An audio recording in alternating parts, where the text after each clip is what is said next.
ও গিন্নি, গিন্নি গো, একটু শান্ত হ, একটু কথাটা শোনো। না না, আমি আর কিচ্ছু শুনবো না।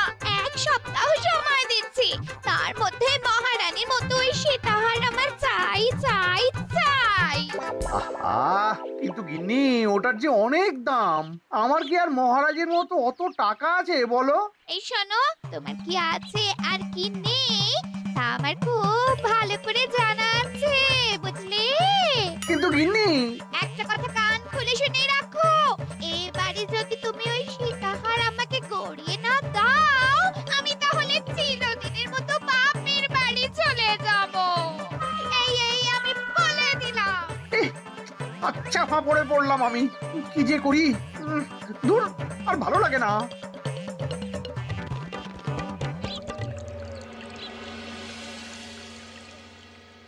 আজকে তোমাদের সকলের কাছে আমার একটা প্রশ্ন আছে। বলুন মহারাজ। আচ্ছা, ধরো তোমরা যদি এ রাজ্যের লোক না হতে, অন্য কোনো রাজ্যের হতে, তাহলে তোমাদের কাছে কৃষ্ণনগর কেমন মনে হতো? মহারাজ, এক কথায় বলতে গেলে সমৃদ্ধ শক্তিশালী রাজ্য। বেশ, তা হঠাৎ এমন প্রশ্ন মহারাজ? আসলে বেশ কিছুদিন ধরেই আমি একটা কথা ভাবছিলাম। ঈশ্বরের দয়ায় আমাদের সবই আছে, তবু রাজ্যকে আরো শক্তিশালী ও অন্যান্য রাজ্যের সাথে সুসম্পর্ক বজায় রাখা একটা রাজধর্মে পড়ে। ঠিক বলেছে।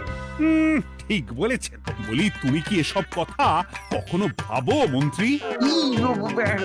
হ্যাঁ, মানে আগে রোজ না, কিন্তু কখনো সখনো বোধহয় ভেবেছিলাম। কবে শুনি? ইয়ে, ওই তো কিছুদিন আগে, ওই সেদিন। এটা ঠিক কোন সেদিনের কথা বলছেন মন্ত্রী মশাই? যেদিন আকাশে ওই দুটো সূর্য উঠেছিল?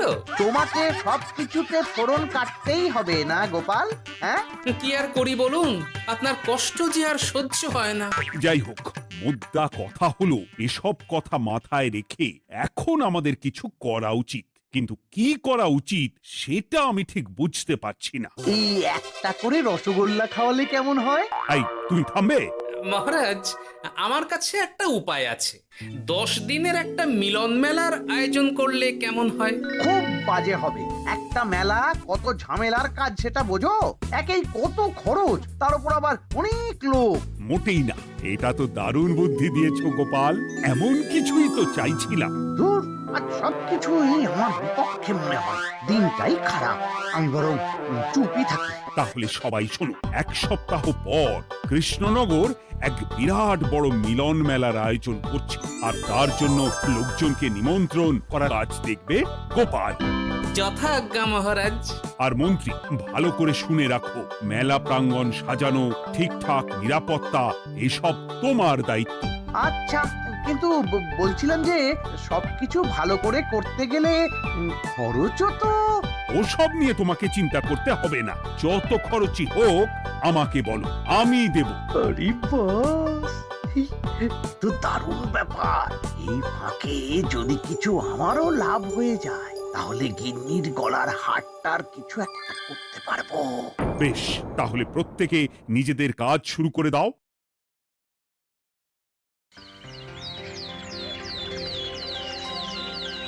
শোনো শোনো শোনো, 1 সপ্তাহ পর কৃষ্ণনগর মেলা প্রাঙ্গণে অনুষ্ঠিত হতে চলেছে 10 দিন ব্যাপী মিলন মেলা।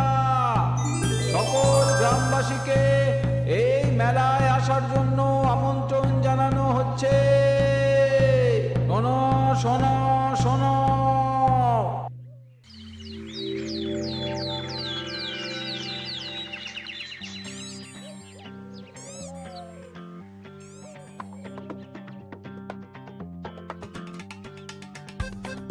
বাহ বাহ বাহ, ঠিক যেমনটা চেয়েছিলাম তেমনটাই হয়েছে। আর এসব কিছুর জন্য আমি গোপালকে ধন্যবাদ জানাতে চাই। কি যে বলেন মহারাজ, এই কৃষ্ণনগর তো আমার নিজেরই পরিবার। সেসব আমরা খুব ভালো করেই জানি গোপাল। আর দীক্ষেতা একেবারে উতলে পড়ছে। এসব দেখে গা জ্বলে যায়। তোমার এই এত ভালো বুদ্ধি দেওয়ার জন্য আমি তোমাকে 50টি স্বর্ণমোহর উপহার দিতে চাই। এটা কি হলো? এরকম হলে কিন্তু আমি খেলবো না। কেন মন্ত্রী, তোমার আবার কি হলো? আমিও তো মেলার আয়োজন করেছি, তাহলে গোপাল একা কেন উপহার পাবে? সে তো মেলার জন্য অনেকেই কাজ করেছে, কিন্তু আসল বুদ্ধিটা তো দিয়েছে গোপালই। মন্ত্রী মশাইয়ের বোধহয় খুব হিংসা হচ্ছে। ঠিক আছে মহারাজ, আপনি বরং এই উপহার সকলের সাথে ভাগ করে দিন। না গো, কোনো ভাগ চাই না। তোমার উপহার তুমিই রাখো। যত সব।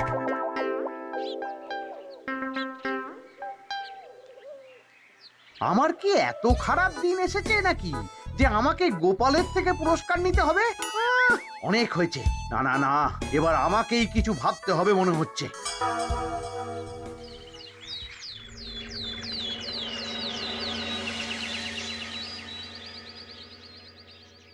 আমার আমার সব শেষ হয়ে গেল গো, সব শেষ হয়ে গেল।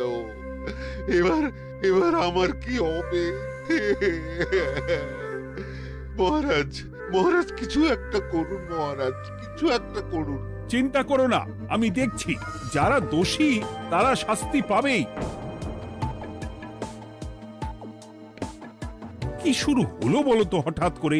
এত বড় বড় চুরি ডাকাতি হয়ে গেল, অথচ কেউ কোনো টেরই পেল না। হ্যাঁ মহারাজ, আসলে রাতের বেলা যখন সবাই ঘুমিয়ে থাকে তখন এই চুরি ডাকাতিগুলো হয়, তাই কেউ কোনো শব্দ পায় না। ভালো করে অনুসন্ধান করো, যে বা যারা এই কাজ করছে তাদের যত তাড়াতাড়ি সম্ভব ধরে ফেলতে হবে, নইলে তো আমাদের প্রজাদের অনেক ক্ষতি হয়ে যাচ্ছে। হ্যাঁ মহারাজ, আপনি কোনো চিন্তা করবেন না। কোথায় আনন্দ করে সব প্রজারা মেলা ঘুরবে তা নয়, আবার এই উটকো ঝামেলা। একটা কথা বলছি, কিছু মনে করবেন না। আসলে এই ঝামেলার কারণ হলো গোপাল। আমি ঠিক জানতাম কোনো না কোনো ভাবে আপনি আমাকে দোষ দেবেন। সত্যি তো, এসবের সাথে গোপালের কি সম্পর্ক? ওরই তো সম্পর্ক আছে মহারাজ। মেলা শুরু হলো আর তার সাথে চুরি ডাকাতিও। আর যদি গোপাল মেলার বুদ্ধিটা না দিত তাহলে রাজ্যে এত চুরি ডাকাতিও বাড়তো না।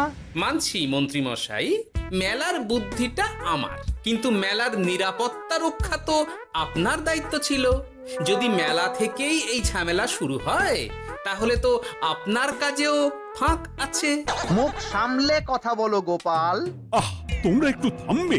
এখন নিজেদের মধ্যে ঝামেলা করার সময় নয়। সবাইকে একসাথে কাজ করে আসল চোর ডাকাতদের ধরতে হবে, তারপর বোঝা যাবে কার দোষ ছিল আর কার নয়। আগে মহারাজ।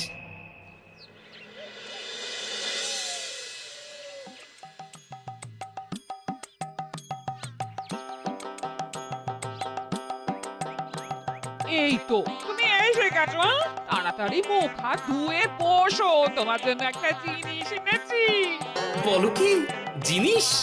আরে আরে একটু অপেক্ষা করোই না, আমি আনছি। হ্যাঁ বেশ, আনো তাহলে। এই নাও, খাও। মিষ্টি দই। হ্যাঁ গো, খেয়ে দেখো তো কেমন। দারুণ সুন্দর স্বাদ তো গিন্নি। কোথা থেকে এনেছো? ভালো, মেলা থেকে এনেছি। ও জানো, বিনা পয়সায় গো। বিনা পয়সায়? তা কে দিল শুনি? আরে সুজন দইওয়ালা, বড় ভালো ছেলে। শুধু আজ নয়, ও রোজই মানুষকে ভালোবেসে না বিনা পয়সায় দই খাওয়ায়। হ্যাঁ বাবা, বেশ অবাক করা কাণ্ড। আসলে সুজনের দেশের বাড়িতে অনেক জমি জমা, গরু মোষ আছে। ও তাই বলে ওর টাকা পয়সার নাকি কোনো দরকার নেই, তাই ও বিনা পয়সায় খাওয়ায়। হ্যাঁ বুঝলাম। বাবা, খুব ঘুম পাচ্ছে এখন। ও গিন্নি, শোনো না, আমি বরং একটা ঘুম দিই এখন, বুঝলে? তুমি বরং বিকেলে আমায় একটু ডেকে দিও, ওর কাজ আছে। আচ্ছা বেশ। তোমাদের জন্য সেটাই ভালো, কারণ এমনিতেই মহারাজ চোর ডাকাত ধরার জন্য প্রহরীর ব্যবস্থা করছে পুরো রাজ্যে। না না না, সে নিয়ে আপনি চিন্তা করবেন না।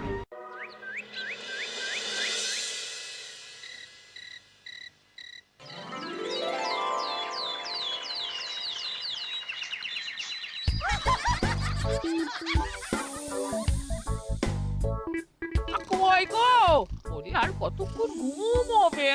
সকাল তো হয়ে গেল। সে কি গিন্নি, সকাল? তোমাকে যে আমি কতবার বললাম আমাকে বিকেলে ডেকে দেবে। তা বলি কবেকার বিকেল? গতকালে না আজকে? তোমার বুদ্ধিতে কি বলে গিন্নি? আমার বুদ্ধি নিয়ে কথা বলো, আগে নিজের ঘুমকে দেখো। গতকাল বিকেল থেকে ডেকে ডেকে গলা ব্যথা হয়ে গেল, কিন্তু ওনার ঘুম আর ভাঙে না। হতেই পারে না। পারে না? ওদিকে কাণ্ড দেখো, রাতের খাবার পর্যন্ত পড়ে আছে। হ্যাঁ, আজব কাণ্ড। যাই হোক, অনেক দেরি হয়ে গেছে বুঝলে, আমাকে এক্ষুনি রাজসভার জন্য বেরোতে হবে।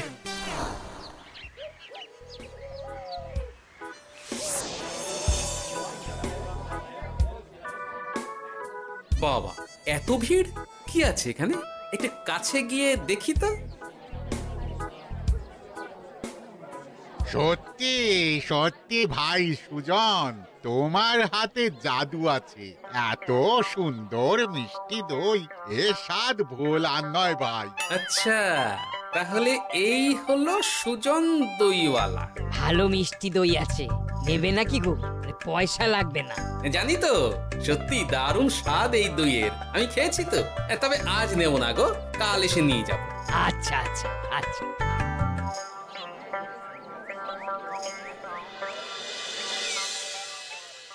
আর কোনো নতুন খবর পেলে ওই ডাকাতদের ব্যাপারে?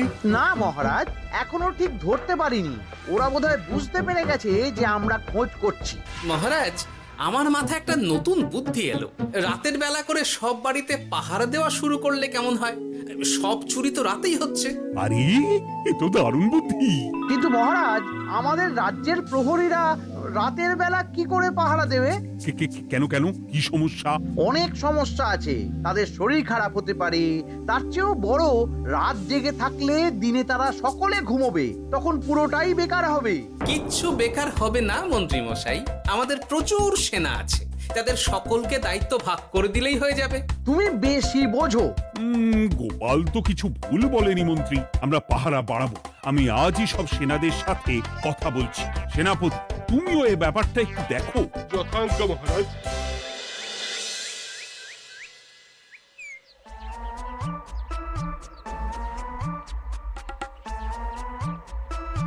চোর ডাকাতদের ধরার জন্য যদি একটা সূত্রের হদিশ পাওয়া যায় তাহলেই কেল্লা ফতে, কিন্তু সেটাই পাওয়া যাচ্ছে না বলেই এত সময় লাগছে।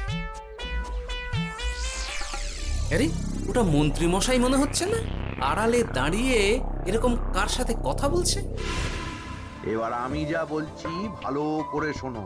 আজ রাতে মেলার পিছনের দিকে যে মাঠটা আছে সেখানে চলে এসো। বাকি কথা ওখানেই হবে। এই জায়গা নিরাপদ নয়। বেশ রহস্যজনক ব্যাপার। মেলার পিছনের মাঠ বলল না? রাতে আমাকেও দেখতে হবে কি হয় সেখানে।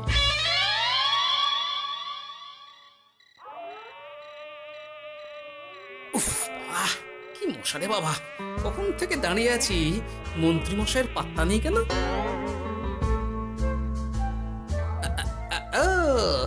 ওই তো চলে এসেছে। এই যে আমার সোনার হাটটা কই? হ্যাঁ, ওই পই করে বলেছিলাম আমার ওটা চাই। আগে কি আর বলি বলুন তো, ওই হারটা আমাদের দলের প্রধানের খুব পছন্দ হয়ে গেছে, তাই কোনোভাবেই ওটা দিতে পারলাম না। কি এত বড় সাহস! আমার বলার পরেও তুমি এরকম করলে? বড় ভুল হয়ে গেছে মন্ত্রী মশাই, এবারের মতন ক্ষমা করে দিন, আর হবে না, এই কথা দিচ্ছি। তোমাদের জন্য সেটাই ভালো, কারণ এমনিতেই মহারাজ চোর ডাকাত ধরার জন্য প্রহরীর ব্যবস্থা করছে পুরো রাজ্যে। না না না, সে নিয়ে আপনি চিন্তা করবেন না, আমাদের ধরা পড়ার কোনো সুযোগই নেই, কারণ যে পরিমাণ ওষুধ আমি আমার দইতে মিশিয়ে দিই সেটা একবার যে খাবে মরার মতন ঘুমোবে। বাহ বাহ বাহ, সে তো খুব ভালো। করো করো। তার কোনো নতুন খবর পেলে? মেলা তো শেষের দিকে। হ্যাঁ পেয়েছি, পাশের গ্রামে বলরাম নামে এক বড় মহাজন আছে। পরশু তার মেয়ের বিশাল ধুমধাম করে বিয়ে। শেষ একটা বড় দান মারতে পারলেই আপনার আমার দুজনেরই শান্তি। আচ্ছা, এই ব্যাপার তাহলে। এসব কিছুর পেছনে মন্ত্রী জড়িত। এইবার বুঝতে পারছি কেন রাতের পাহারাতে ওনার এত আপত্তি ছিল। কিন্তু ওই লোকটা কে? ঠিক আছে, এখন যাও, একটু সাবধানে কাজ করো আর আমার পাওনাটা ঠিকঠাক দিও, কেমন? সে কি সুজন দইওয়ালা? এবার আমার কাছে পুরো ব্যাপারটা পরিষ্কার হয়ে গেছে। না, কালই মহারাজকে সব জানাতে হবে, আর এদের হাতে নাতে ধরার জন্য একটা উপায় ভাবতে হবে।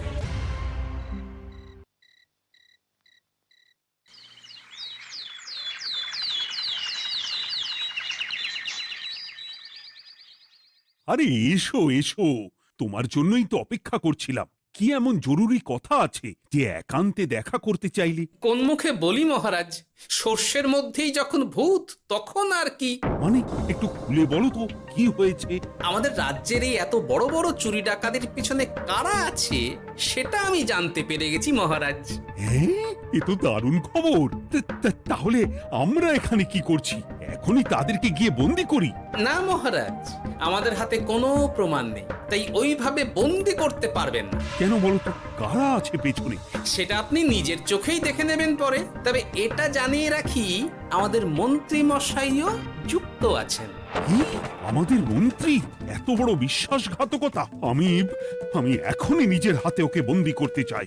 না না না না মহারাজ, সেটা করলে বাকি ডাকাতদের ধরতেই পারবেন না। তাহলে উপায়? আমি জানতে পেরেছি এই ডাকাতদের পরের নিশানা হলো পাশের গ্রামের বলরাম মহাজনের বাড়ি। বলরাম মহাজন? কাল তোর মেয়ের বিয়ে, আমাদেরও তো নিমন্ত্রণ আছে সেখানে। তাহলে তো আরোই সোনায় সোহাগা। শুনুন মহারাজ, আমার মাথায় দারুণ এক বুদ্ধি এসেছে। সে কি? হ্যাঁ, আপনি কোনো চিন্তা করবেন না, আমি শুধু যা বলছি সেটা করুন, বাকিটা আমি সামলে নেব। তবে দেখবেন যেন মন্ত্রী মশাই এসবের কিচ্ছুটি টের না পায়। বেশ বেশ বেশ।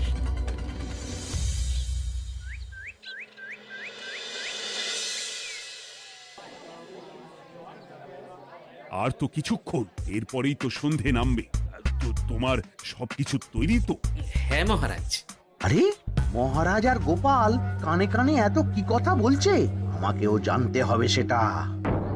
ওই যে আসছে মরকটটা, আমার আর ওকে এক মুহূর্ত সহ্য হচ্ছে না।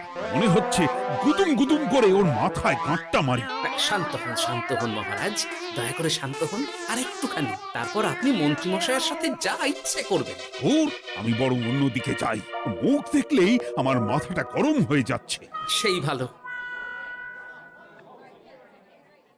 কি হলো ব্যাপারটা?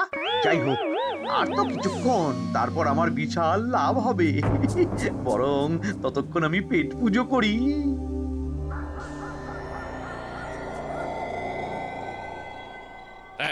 যা যা দামি জিনিস আছে সব দিয়ে দে। এই তো খেলা শুরু। এবার আর আমায় পায় কে? ও বাবা, এরা আবার কারা? সত্যি গোপাল দারুণ চাল চেলেছে। এই তোমরা এখানে কি করতে এসেছো? কেন, তোমরা যা করতে এসেছো? ডাকাতি? এমন তো কোনো কথা ছিল না। কার দলের লোক তোমরা? মন্ত্রী মশাইয়ের দলের লোক। এই রে, কি বলছে সব? কোথায় কোথায়? এই মন্ত্রী মশাই, এই কি বলছে এরা? আপনি দু নৌকোয় পা দিয়ে চলছে, আমরা থাকতে আপনি আরো এক ডাকাতের দলের লোককে ডেকেছেন। কি মন্ত্রী? শেষে কিনা তুমি? কি খেয়েছে রে, আর বোধহয় বাঁচতে পারবো না। কই, চুপ কেন? বলুন, মন্ত্রী মশাই সোনার হার ডাকাতি করে আপনাকে দেওয়ার জন্য এখানে ডেকেছেন। কি সোনার হার? আমাকেও তো একই কথা বলেছে। আপনি আমাদের থেকে খবর নিয়ে অন্য দলকে কাজ দিয়েছেন। এই না না, মিথ্যে কথা। কিসের মিথ্যে? আপনি ছাড়া তো আর কেউ জানতো না এখানের কথা। না গো, আমি শুধু তোমাদেরকেই কাজ দিয়েছি একদম শুরু থেকে। আর কোন ডাকাতের দলকে আমি চিনি না, আমি তো নিজেই প্রথম শুনছি। মন্ত্রী, লজ্জা করে না তোমার? তুমি আমার প্রজাদের এইভাবে ঠকাচ্ছিলে। ইয়ে মানে মহারাজ, আমি আসলে অনেক হয়েছে মন্ত্রী মশাই, আপনি ধরা পড়ে গেছেন। প্রহরী, বন্দি করো সবাইকে, আর মন্ত্রীকেও। আমাকে ক্ষমা করে দিন মহারাজ, আমি ইচ্ছা করে এটা করিনি। আসলে আমার গিন্নি কদিন ধরেই মহারানীর সীতাহারের মতো দেখতে হার বায়না করেছে। তার জন্য তুমি নিজেদের লোকেদের থেকেই চুরি করবে? আর কি করব বলুন, এক সপ্তাহের মধ্যে হার না দিলে বাড়ি ছেড়ে চলে যাবে বলেছে। তাই আমি এখন আপনি যেটা করেছেন সেটা যদি আপনার গিন্নি জানতে পারে তাহলেও বাড়ি ছেড়ে চলে যাবে। শাস্তি তো তোমাকে পেতেই হবে মন্ত্রী। আয়, কে আছো? শোনো, মন্ত্রীকে মুখে কালি মাখিয়ে গাধার পিঠে বসিয়ে সারা রাজ্য ঘোরাও, এটাই ওর যোগ্য শাস্তি। আর গোপাল, তোমার বুদ্ধির প্রশংসা করতেই হয়। তোমার পুরস্কার আমি কাল রাজসভায় দেব। দূর দূর, জীবনে বিয়ে করাই ভুল হয়েছে আমার।